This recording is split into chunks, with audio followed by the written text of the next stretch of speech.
Big boss season 8 winner అయిన నిఖిల్ అయితే హౌస్లో ఉన్నప్పుడు కంటెస్టెంట్స్ అందరికీ ట్రోల్స్ నెగిటివ్ అన్నది ఫేస్ చేయడం అన్నది కామన్. అయితే నిఖిల్ని కూడా చాలామంది చాలా నెగిటివ్ ట్రోల్ చేశారు. ఇందుకు కారణం ఏమిటో ఈ వీడియోలో చూద్దాం. బిగ్ బాస్ హౌస్లో తన ప్రేమ గురించి నిఖిల్ చెప్పారు. కావ్యని తను చాలా తప్పుగా అర్థం చేసుకున్నారని, తను నా వల్ల ఎంతో ఫేస్ చేసిందని, బిగ్ బాస్ హౌస్ నుండి బయటికి రాగానే వెంటనే తన దగ్గరికి వెళ్తానని, తను క్షమించమని అడుగుతానని అందరికీ ఎమోషనల్ మాటలు చెప్పారు నిఖిల్.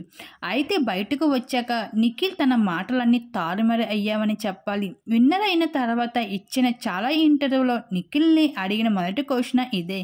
కావ్య దగ్గరికి వెళ్తానని అడిగినప్పుడు నిఖిల్ చెప్పిన మాట ఇదే.